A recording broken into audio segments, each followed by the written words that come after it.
आप्यायन्तु ममाङ्गानि वाक्प्राणश्चक्षुश्रोत्रमथो बलमिन्द्रियाणि च सर्वाणि सर्वं ब्रह्मोपनिषदम् माहं ब्रह्म निराकुर्याम् मा ब्रह्म निराकरोत् अनिराकरणमस्तु अनिराकरणं मेस्तु तदात्मनि निरतेय उपनिषत्सु धर्मास्ते मयि सन्तु ते मयि सन्तु। ॐ शान्ति शान्ति शान्तिः। Om. May all my limbs attain strength.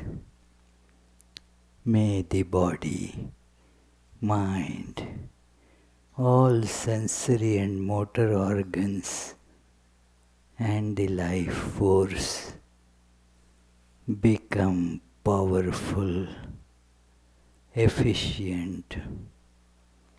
All is verily the one without second, absolute, ever blissful existence itself. Let me never deny this truth of one blissful existence. Let this truth never reject me either. May all the virtues described by the scriptures as necessary to reach this goal be with me. Om. Peace, peace, peace.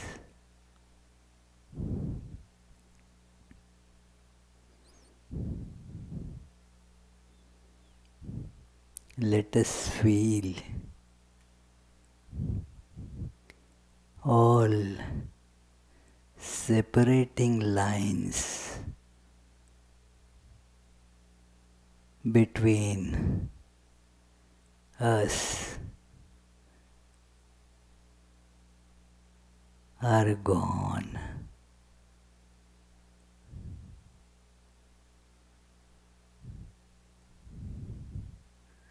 Like the ice cubes kept in a pot at room temperature like this will lose their separation.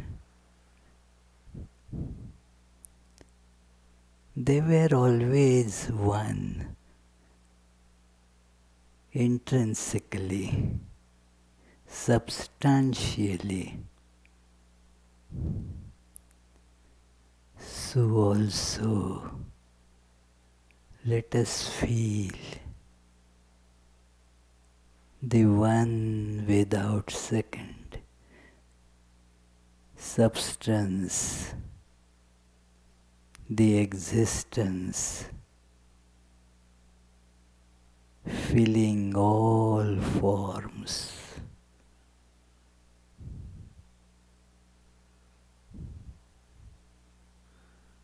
This separation is not real.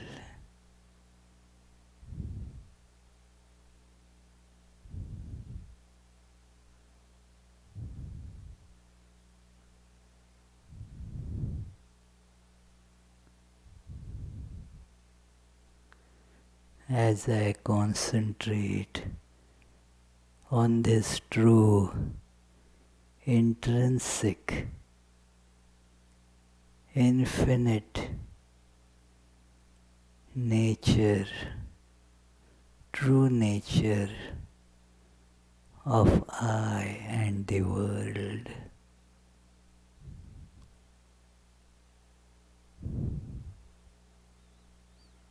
I see all the bondages are gone.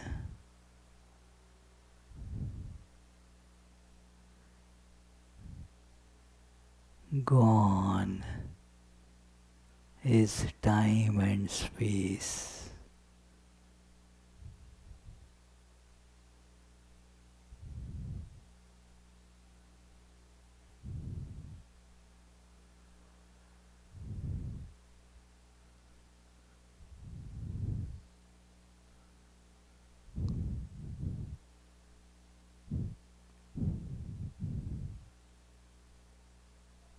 In this state I see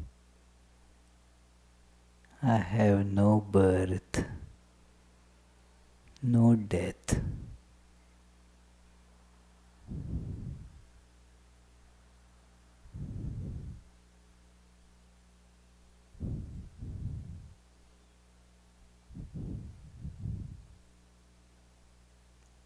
I am perfect.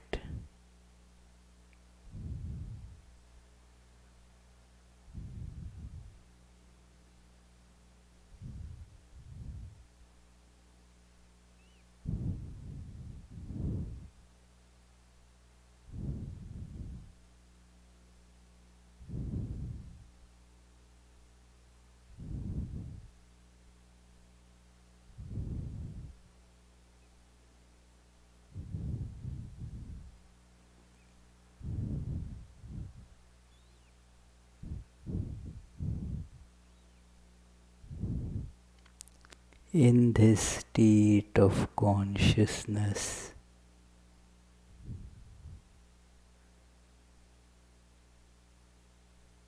it is all peace.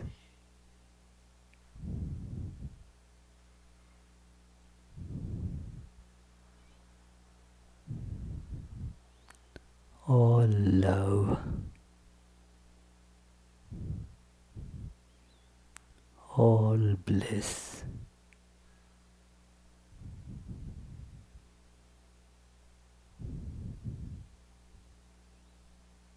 Om. Peace, peace, peace.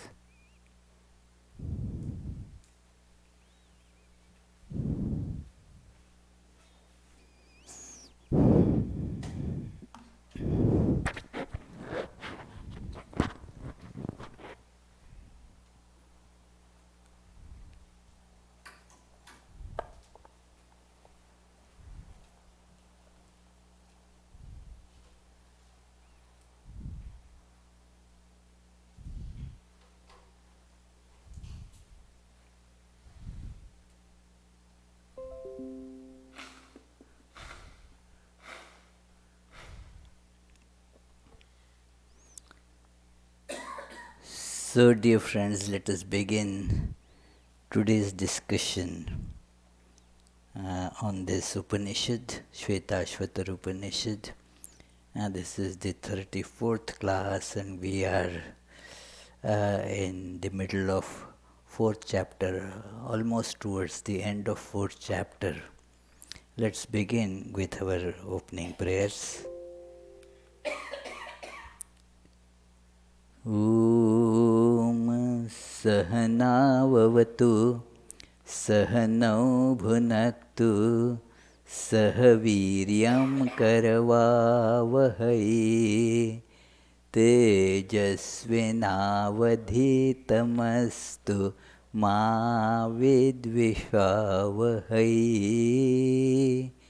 Om Shanti Shanti Shanti. May we be protected together May we be nourished together. May we attain strength together. May our study make us illumined. May there be no dislike between us. Om, peace, peace, peace. So, as this opening prayer mentions, that the study is for the illumination of our life. We study the scriptures, the holy books, so that whatever knowledge we get, let that remove the darkness of ignorance in our life and actions. That is the practical way that the message given by the sages and the saints can be made useful in our life. This is the idea in the study of these books. These books are studied, as we saw, for various reasons. But the right thing is to study them for making our life illumined. As the new knowledge comes in the light of that new knowledge, our life changes. So it is like we were seeing that we have some a mobile phone plan, and then somebody told, oh, you are paying too much, and then that new knowledge came in. So according to that new knowledge, now we have decided to change the plan. So it is whatever new knowledge comes, if you see that it is valid, and then the meaning of the new knowledge having come to you is that your actions follow that knowledge. So when we get the knowledge that the truth is all pervading, the one, the existence is same everywhere, then what happens? Our identification with this body, it gets loosened, removed, and thus the life becomes free from all bondages. So this is what we have been studying in this fourth chapter in a practical way. Practical in the sense, this fourth chapter is about how to bring the transformation in life that we understood intellectually. Okay, now what practices are to undertake so that it becomes a transforming force in life? The life that is being lived with bondages, with misery, and all such things, that needs to be changed to blissful life. It is that is what is in short called God. And God, whether God exists or not, is another. It is a lot of debate is there. But in Vedanta and in almost every other discipline also, God is the summation of all that we seek in life. Everything that we actually seek in life, we put them all together, and then label it God. Like we put many things that we need and put it in a box. It is somebody was shifting things and boxes were made. So all the kitchenware was put in one box and labeled the kitchenware. Now, does kitchenware exist or not? Well, if those things that are put in the box exist, then kitchenware exists. So God is all that a human being seeks in life, and that is God. For example, we seek happiness across all strata of human beings, whether rich or poor, educated or uneducated. living in USA or living somewhere in Ethiopia, anywhere you say, this is a common urge to have happiness. So happiness is one thing that we all want, put it there. We all seek to exist. That is in fact shown as the main principle in evolution. Darwin's evolution is based on these two principles: struggle for existence. We want to exist, and when there is the fear that we will not, as a species, we will not exist anymore, then we evolve ourselves so that we will overcome the forces of that situation, that circumstance, and thus we will survive. Struggle for existence. We all want to exist. It is, we want happy existence, but basically it should be existence. It is not that, well, you will be happy, but you will not exist. That means nothing, you know. You have to exist, and that existence must be a happy and existence that is full of knowledge and wisdom. That is another thing that is specific to human beings. Other things can be understood that, well, there is in other species also, you can see the drag for pleasure, happiness, and existence. But knowledge seems to be a specific desire for human beings, that we want to know. And you can see therefore that the human beings, they have their schools. Other species, you don't see that they have their schools and education system and all that, and it is not there. There are the dog schools, but they are not run by dogs. The human beings run those dog schools. It is so. It is like that. It is the schools, education, desire to know, that is another specific, very specific to human beings, this trait to learn. So if we put these universally being seen traits together in a box and call it God, nothing to dispute about it. Yes, that is God. It is.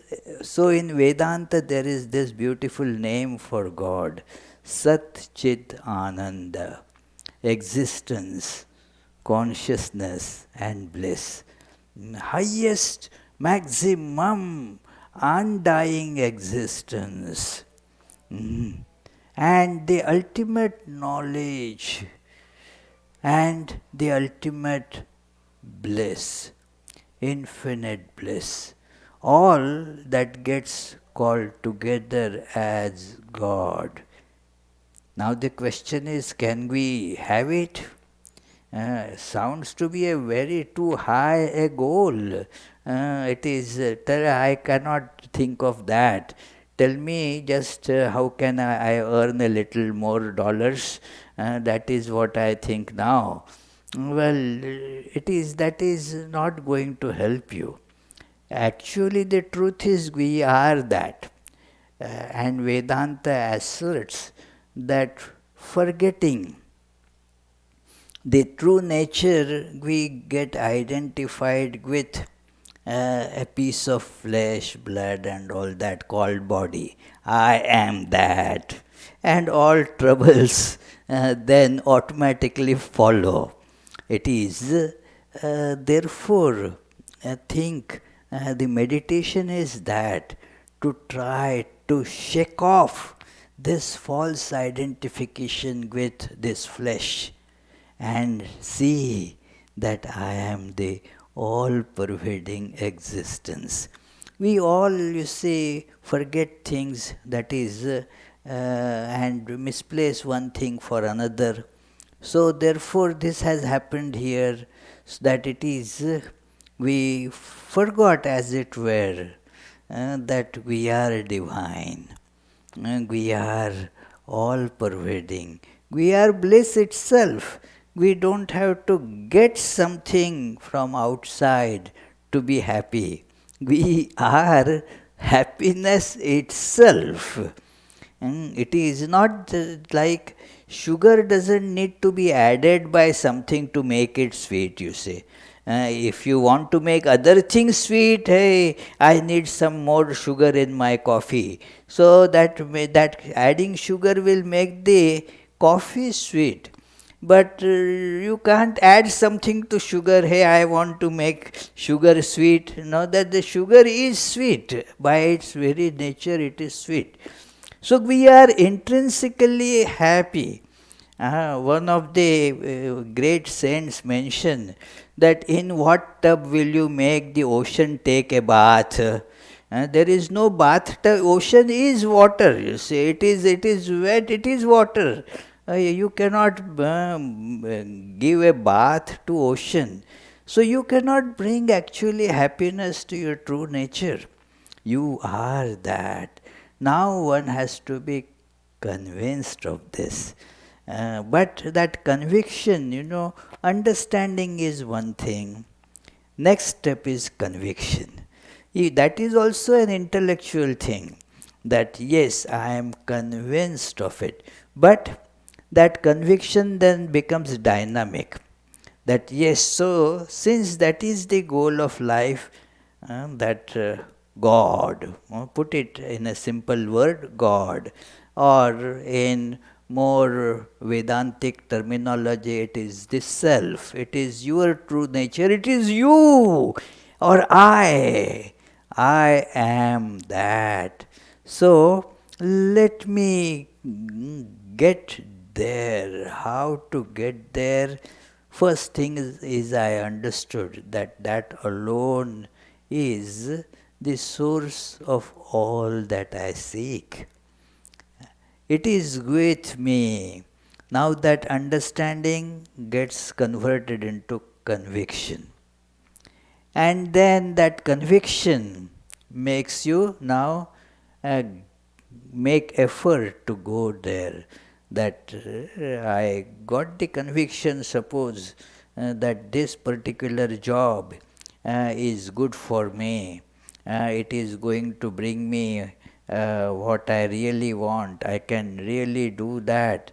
Today I was talking in the morning to one lady, and then she said, well, I am looking for other positions. Some two positions came to me, and then one of them I saw that it's good, but it is not my level. So I decided that, well, I'll not take it up. The other one I see is going to be useful for me. I am the right fit for it, and that situation is also right fit for me. So now the question is how to get that position. So I will have to make now efforts, and proper efforts to get that. So this is also something that we have to make proper, well directed and relentless effort. It is a kind of apparently a long journey. It is a long journey because we are not seeing. One friend of ours, he had kept a laptop in a box. And then he said, well, did anybody take that laptop from the box? I was away for a long time. Did somebody take it? He asked others, and he said, everybody said, no, we don't know where it is. If it was in that box, it should be in that box. Then he started thinking, maybe I have kept it in some other box, some other place. Where is that other box? Well, somebody said it is kept in the attic. So, well, maybe it is in the attic. And then he reported that, well, I found it. Well, where was it? No, in the same box I had kept, but I didn't look properly. I didn't imagine that it will be, I would have kept it in under certain cover and all that. So, it is there, but it was not seen. So, all spiritual practice is like that. It is there. And we don't have to acquire it from anybody else or from any other place. We have to just investigate our true nature. And then we find it right there. That it is that there are many beautiful songs of great saints that they say, well, I searched here, there, everywhere. I went to temples, I went to mosques, I went to synagogues, I went to churches, I went to all such religious places of all different sects. I did not find what I was looking for. But then when I turned my attention to who am I? And then it just flashed out. So it is something like that. But was it not necessary step to go through all these practices? Yes, it was necessary, because otherwise we don't feel convinced that we have to look into ourselves. Maybe it is there, maybe that is there. Okay, so all those efforts are necessary in a way. So, this verse that we were seeing, it is that how this transformation is understanding to be converted into a more tangible conviction and the feeling to be associated with it. And therefore, we saw quite a few verses in this chapter where of prayer. Because prayer has this great advantage. Prayer makes our ego, that is the I, identified with body and mind, that is called ego. Ego, as a technical term in Vedanta, is I, but tied with matter, either the gross matter called body or the subtle body called inner organ or mind. It is tied with that, and that is called ego. So, because of that ego, we are not able to see the truth. So, if prayerful feeling has this advantage, when you pray, then you are surrendering. You are taking help of that being who can be in you, who is in you, but still you pray for that being in you. So we saw by many beautiful, very effective and practical, tangible imageries like this two birds. That is one of the most famous points of explanation in Upanishads and in Vedanta, that we all feel the two souls in us.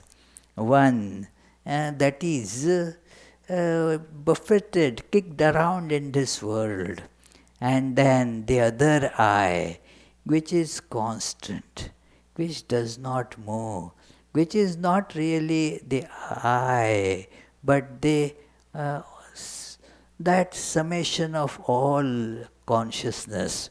So it is that is the other one. Each of us actually feel both these in us. Each of us.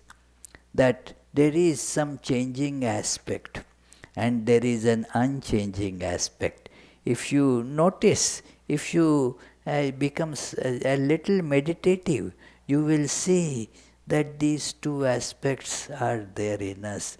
That yes, I get up in the morning, I brush my teeth, I saw the TV for a little while, then it was time for me to go to my work. I am always getting late, so I rushed out quickly, and then I had the whole day, it was very busy. I was dealing with this thing, this person, that person, and still, lot of work. I didn't know how to finish all that. I was working all that.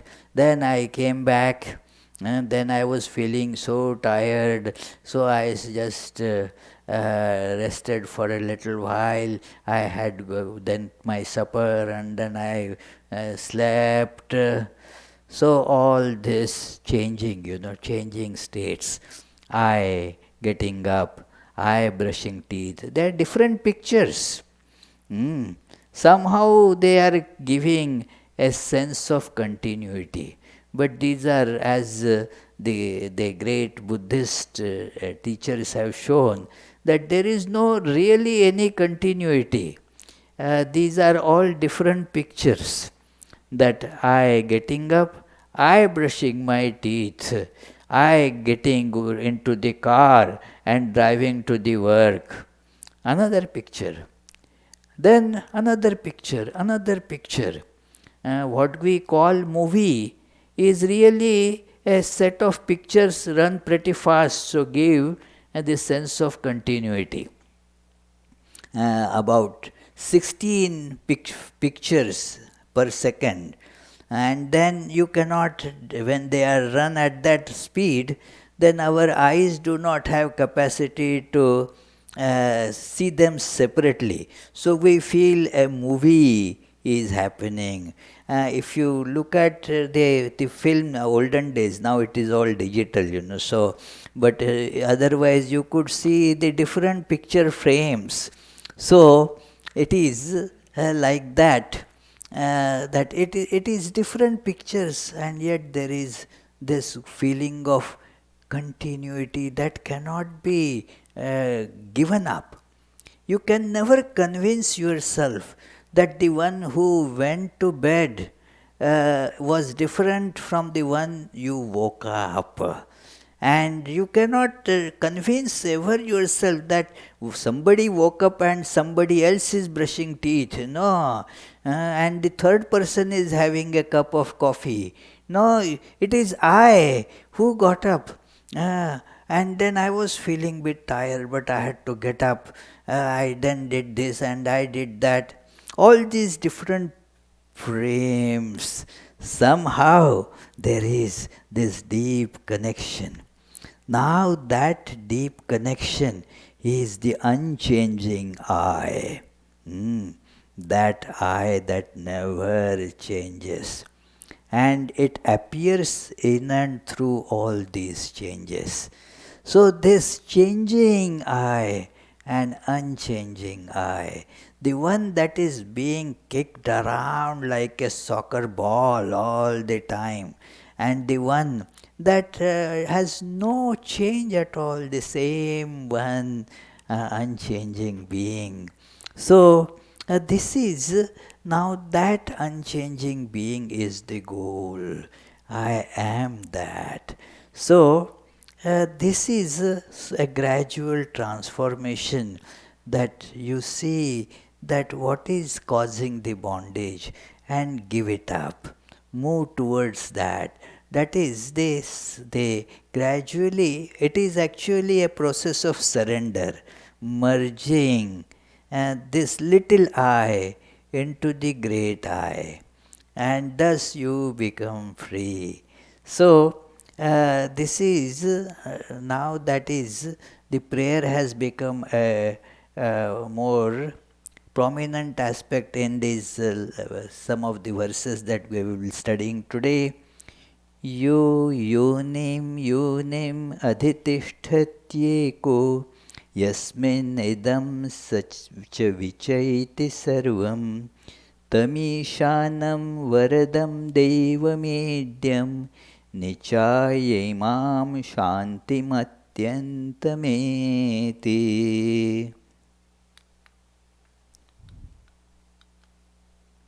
One attains infinite peace on realizing that self-effulgent, adorable Lord, the bestower of blessings, who though one presides over all the various aspects of Prakriti, and in whom the universe dissolves, and in whom it appears in manifold forms. So, one attains the ultimate peace. by realizing that which is in the midst of all. Yonim yonim adhitishtati eko. The I in A and I in B are not different. If you see penetratively, just as this substance in one cube of ice and another cube of ice, they are not different. It is same thing, but uh, they because of the perceived separation, we think that I here. And I here, in me, I is always good. In other, there is a problem. It is, it is told that the politics, political science, government, how it comes, that the origin of that is this I am good. Nobody likes to be governed by others. We all want freedom. I can govern myself. Then why do I need a government? Because I am not sure about my neighbor, so that fellow needs to be governed. So we all, and that neighbor thinks about me the same thing, so we accept a government. So the one principle in political science is nobody actually wants government. So it is, but we all have to accept government because I am good. The other fellow not so good, maybe terrible, and therefore we come together to have a government. So when we see that same one in everybody, then we see the same goodness in all. That is how the life of the sages is very different. It is an actual life experience that they cease to hate anybody. Impossible for them to hate anybody because they see the same one in every being. It is not different at all. It is the same thing. In our childhood, there used to come, one in many different places, such vendors, street vendors would come playing a small little violin, one or two string violin. The size was just small, a nice drum, and he would come playing on that violin, would play so nicely. So as kids we would come and, hey, they were, just inexpensive things, toys. So he would sell for pennies, okay, yeah. And then we would jump, yeah. And he would sell the piece, very good. Then I took one and started put the bow there, playing. No, it was not sounding good. So I thought that, well, that fellow, what he is playing must be really good. So I asked, can you give me that one that you are playing? Okay, take this one. He had no qualms about it. And then he took the one he gave me and started playing nicely. I took that one he was playing. Again the same problem. Now I thought that this is the wrong instrument. This is not right. But that fellow knew all are good. He could not hate any. He would give you whatever you choose because he was seeing them all as same.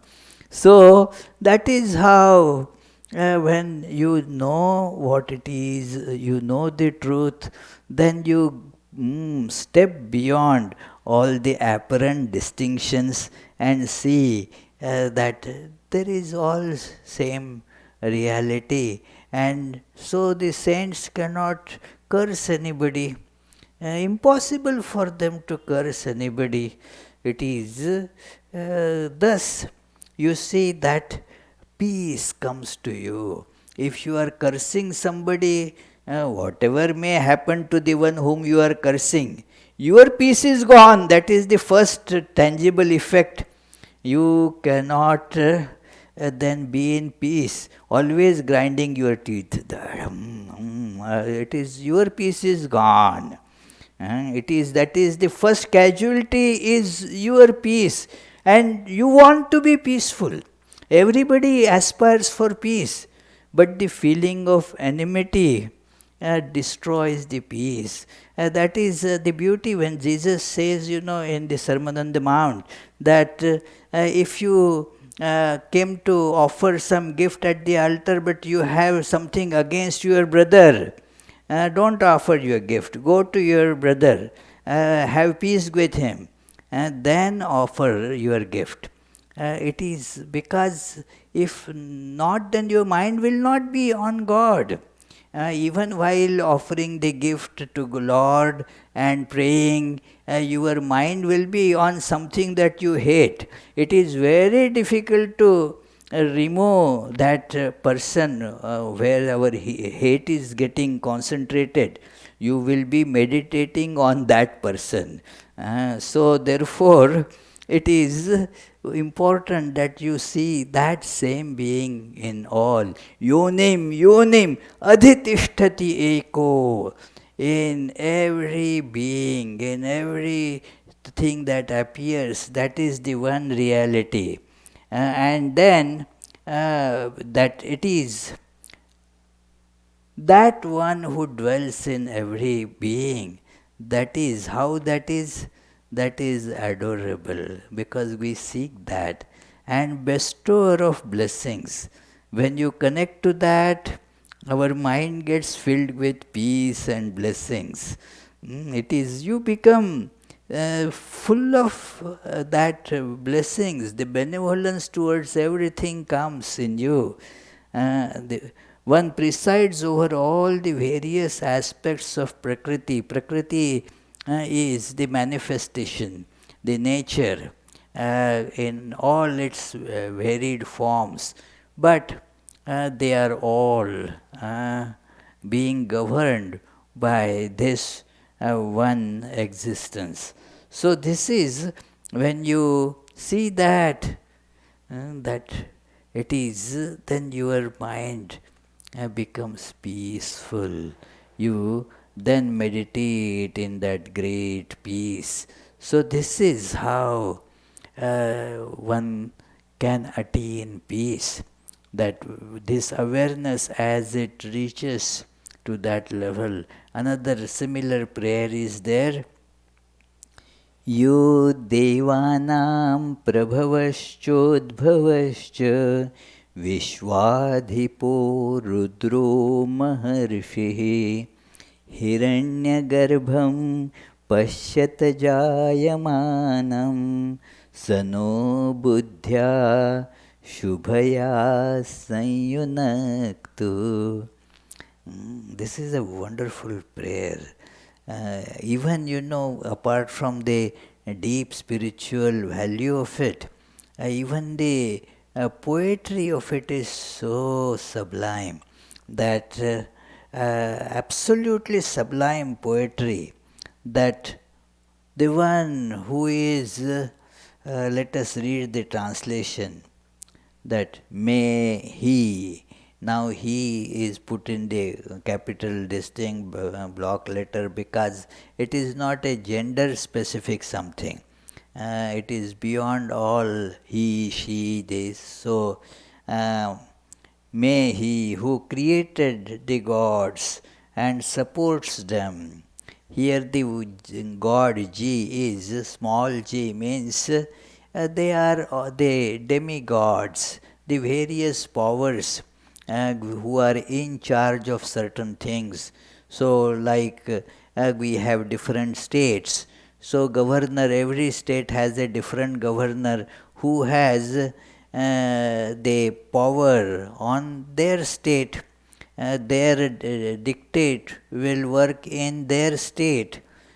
Somebody who is a governor of Rhode Island, will not work Judy in your state, is it not? Your that governor of Virginia will have the rule there, that will not work in Rhode Island. So all these are the different gods, these personifications of the various powers in the nature, like gravity, it is one power. Okay, god of gravity. And there is the god of light, so that is another god. So all different powers, they are after all aspects of this one reality.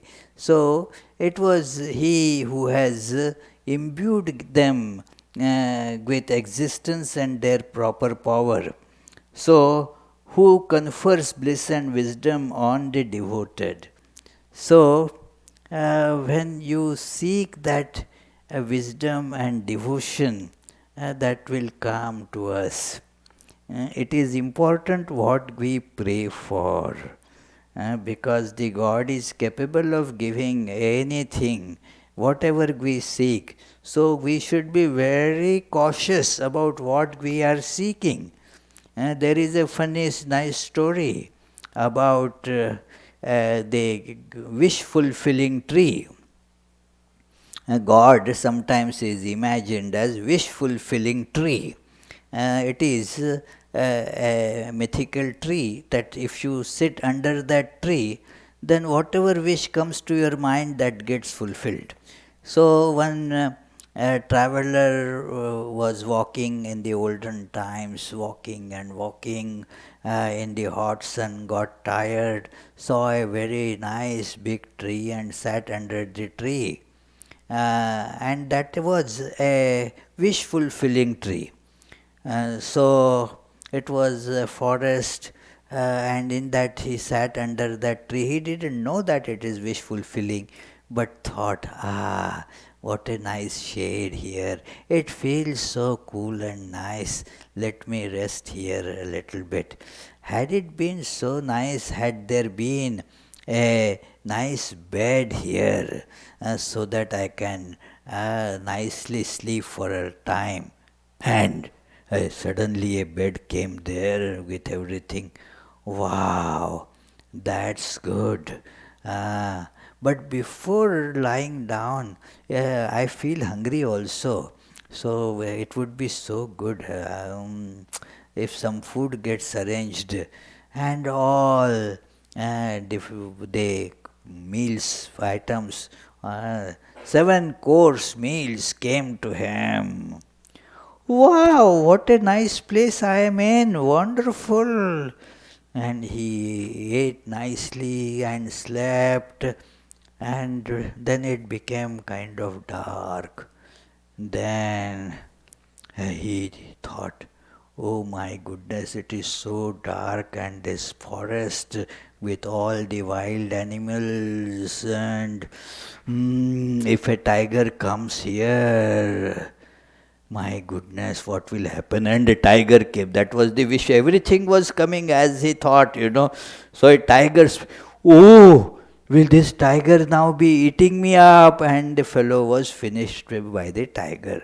So it is, our mind is like that wish fulfilling tree. Whatever you wish, it comes true. So we have to be very careful about what we wish. Not because it will not come true, but because it will come true. Not all wishes that spring up in us are really beneficial to us. What do you think, Richard? You absolutely agree, isn't it? Yeah.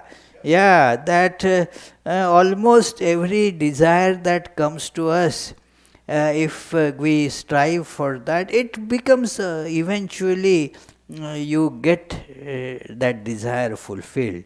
But then you curse, why did I ask for it? This was not what I am seeking for. Oh, because You see what it is, the appearance, but the bill is sticking behind it, So that also comes to you. You have to, and then you don't want to pay that because that goes quickly, what you asked for. Now, how to pay the bill, the life becomes a big problem. All that we ask in life is something like that. It comes, and then you immediately realize that this was not that what you wanted. Like one of our friends says that, oh, one thinks of very nice things to eat. This nice cookies and chocolates and ice cream. But then the consequence he described nicely, that a moment on the tongue and forever on the hip, you see. So it is the consequences you keep on that cursing yourself. So one has to see what we are seeking. And so this prayer says, Sano buddhya shubhaya sanyunaktu, that the prayer therefore is for buddhya shubhaya sanyunaktu, that the power of discernment, what is right, what is not right. That is the greatest thing to ask for, that may my power of discernment be always strong. Let it not be just pushed away by my desires. What is right, what is not right. That is called the proper good intellect. That it controls. Then you may get a desire, but that doesn't mean that you have to just succumb to the desire. In life we get so many desires are coming up, but we do not succumb to each and every desire, because we know that they are not going to be beneficial. People go to mall and then you can see they feel like, let me think this looks nice, that also looks nice, that would be good for me. But then they do not buy the whole mall, although they may appreciate many things. They see that what is necessary for them and then they buy that. So it is important that desires may arise, but one must tell oneself, they are my desires. Think they are mine, so I should be able to control them. I should not, the desires belong to me, I don't belong to the desires. It is like something, it is my dog, like people take, on the leash the dog. My dog means that dog has to follow me, I am not going to get dragged by the dog. I control that dog, it is on the leash with me.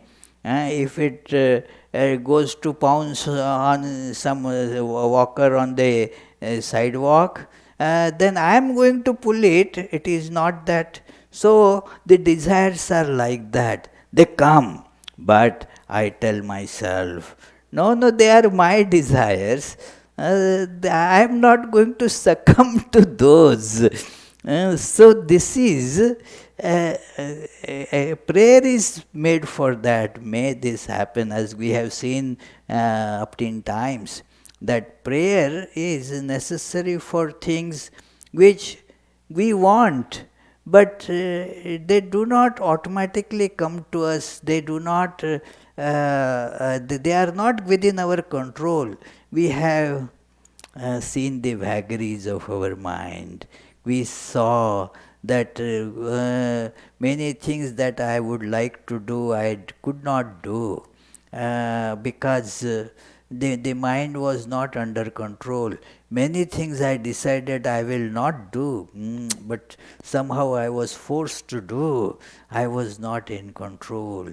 So this pure intellect, this power of discernment, I want it. So, but I don't have a control over it, how to get it. So I pray for it, a sincere prayer. Something that is within your rights, you don't have to pray for it. If you are taking money out of your own account in the bank, you don't need to make a prayer, that, oh, give me the money from my account. It is your money, you take it out, that's it.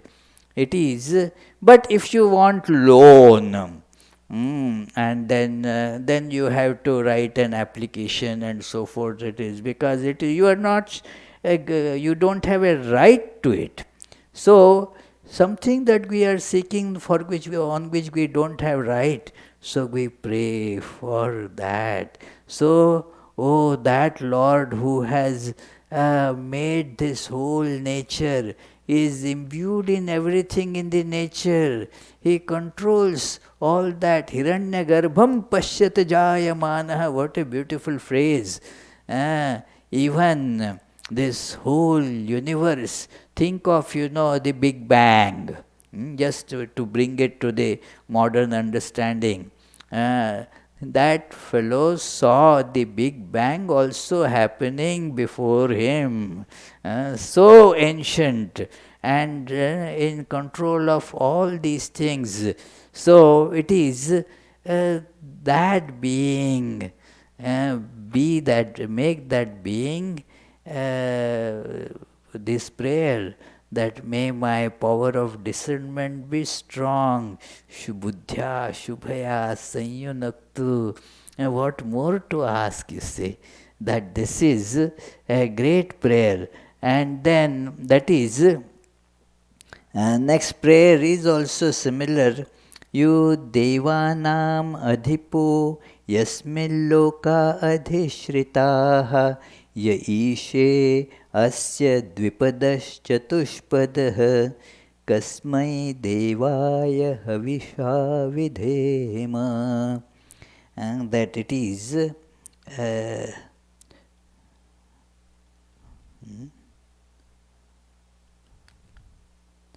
where is the translation of this? Oh, I didn't put the translation here. So it is that the one, now I will translate myself here. It is that one who is the Lord of all these demigods, and in whom this whole universe is established. Once Sri Ramakrishna told one devotee that, okay, tell how this whole universe is actually in us, explain. And then he said, well, this whole universe is, after all, it has come from God and resides in God. So the whole universe is in God. Then, but this God resides in the heart of a devotee. You feel the presence of God in your heart. Yeah, God is right here. So, now that God in whom the whole universe is in you. So, it is like that. That it is a whole universe is really in you. Like in the dream. This is a often given analogy. In the dream you see you moving all everywhere. You had gone to see the black hole also maybe in dream. No problem about that in dream. You can go anywhere. And then when you wake up, you see all that you of dream, the universe of dream, all that was, you alone was that. Nobody else manufactured any of that thing. You were manufacturing that. So this is also similar to dream. So nobody else has manufactured it.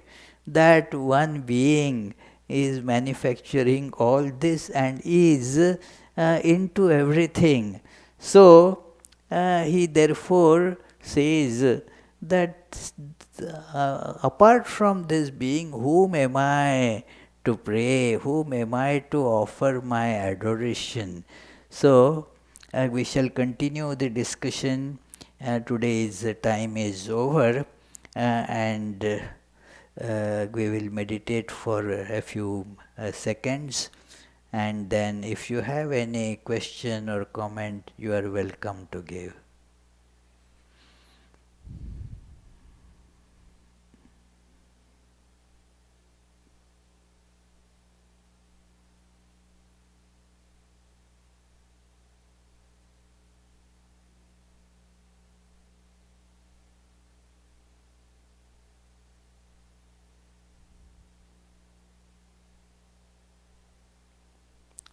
Yes, please.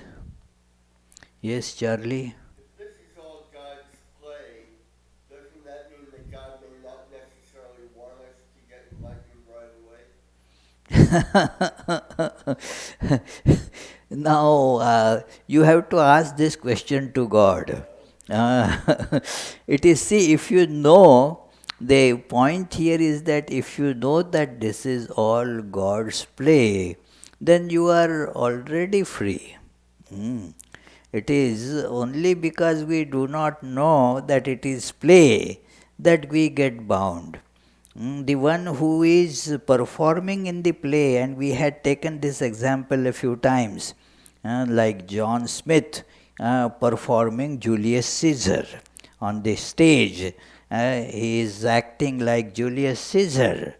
And thus, even if in the audience, if somebody recognizes him as John Smith and says, "Hey John," he is not going to respond because the play will be then spoiled.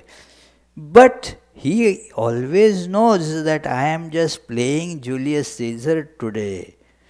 Tomorrow I may be playing Othello, but I am John Smith whether I play Julius Caesar or Othello or Prince of Denmark, whatever. No, it is, I remain the same and I am aware of that. But suppose somebody does not know that, think of that it is a play, then that person gets bound by whatever happens in the play.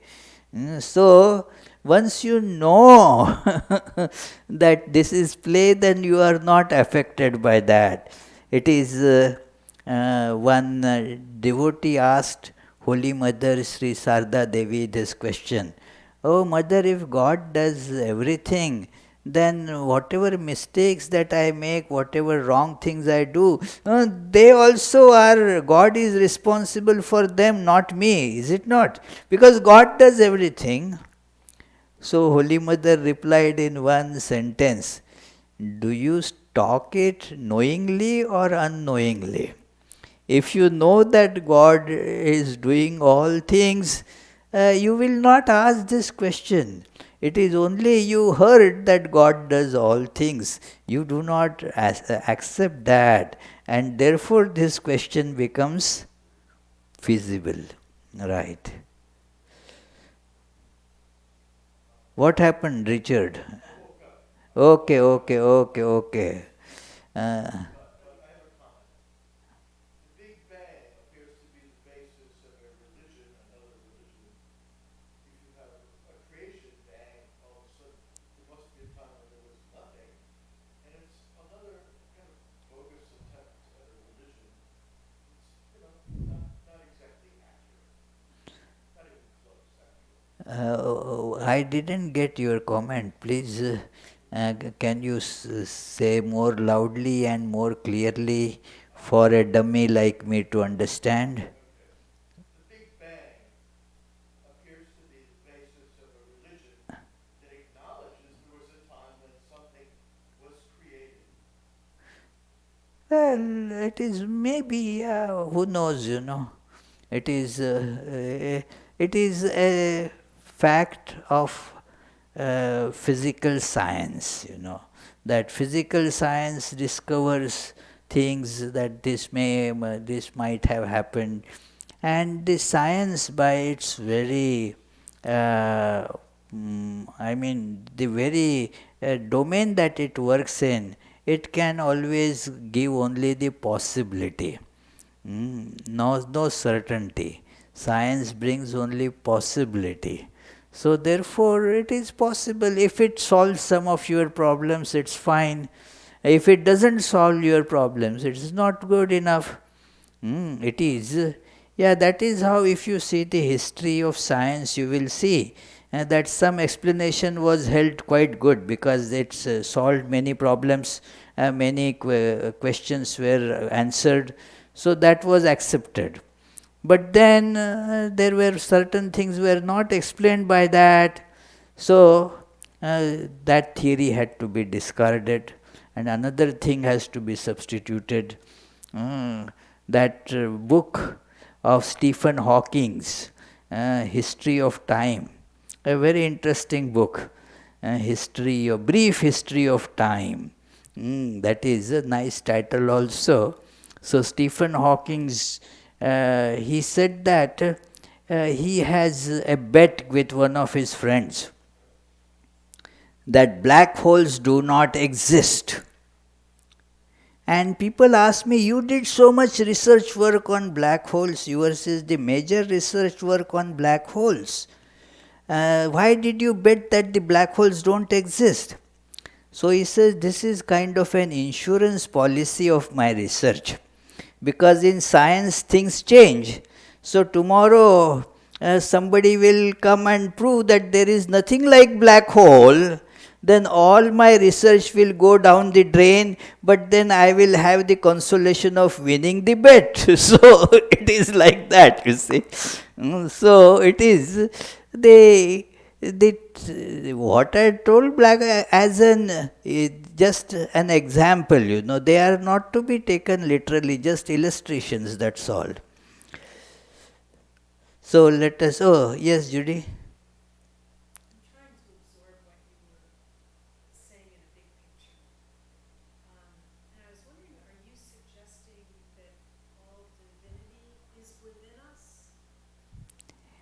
Yes, I am not just suggesting, I am really convinced of it, that all divinity is within us, within each of us, and the goal is to manifest that divinity.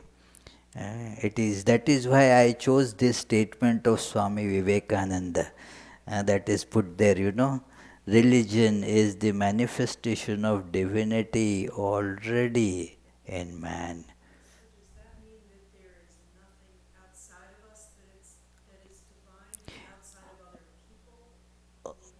It is in everyone.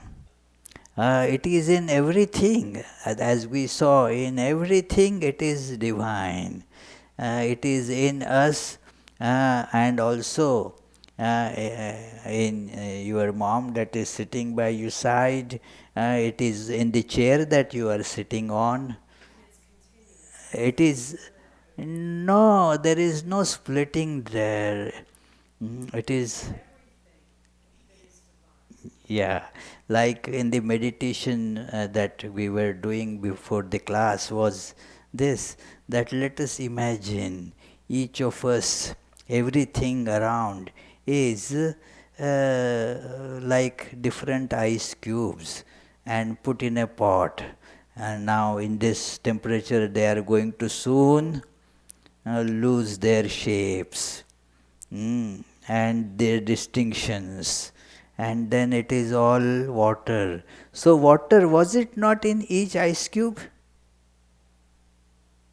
So that divinity is in us, with us. It never leaves us. And why we look for it then? Because this limited existence is not what we like. We like freedom.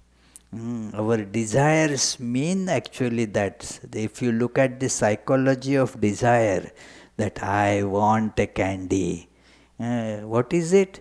because you do not like this separation between you and candy. Mm. There is that oneness that is calling you to become one. Kill this separation between you and candy. All our desires are of that type, really. That remove this separation. Why there are movements for unification, United States of America. Why there is this? Always you will see, let us unite. So, why is there the desire for unity? Because actually there is unity, existing unity that we need to see. So, this is why that divine actually is in us, just as the water is in the ice cube. So, as you practice these things, when you think of it, you become more and more firmly convinced of these things. It is, and that changes the course of life. It is knowing at a superficial level does not bring the change. When that knowledge turns into conviction, that then it changes the course of life.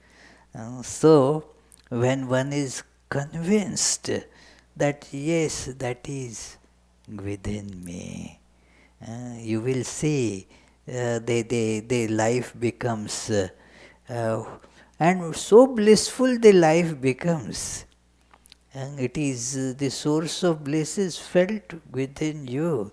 So it is in spite of all unfavorable situations, different problems that in the world, all would be there, and yet they will not be able to touch your happiness. So this is that is how you see in the life of, say, Sri Ramakrishna. Any saintly life you say, the very basic common feature is their intrinsic happiness did not depend on the situations. And that who gets elected as the president, that does not dictate their happiness, you see. Uh, who wins the Super Bowl, that does not dictate their happiness. It is a very different thing in life. So, because you see that God who is in you is the source of all happiness. It is the source of all fearlessness. It is, we will not be scared if God is within us, you know. Of course, not like that, the joke that I had read many years ago, that two preachers, they were driving on a bike and going super fast. A police officer stopped them. Hey! Uh, and then gave them the ticket and said, well, but were you not scared going like this? And they said, well, God is with us. And then he gave them another ticket for carrying 3 people on the bike, you see. So it is not in that sense you become fearless, because there is nothing that is actually going to change. So let us conclude with the closing prayers. As you know, there is the spiritual retreat by Swami Kripamayananda from Toronto is scheduled on not tomorrow, next Saturday. So if you want to join that retreat, please register for it. So let us now conclude with the closing prayers. Put the prayer there. This is all now not working, and we don't need either. Om Shanti Shanti Shanti. Hari Om Tat Sat. Shri Ramakrishna Arpanamastu.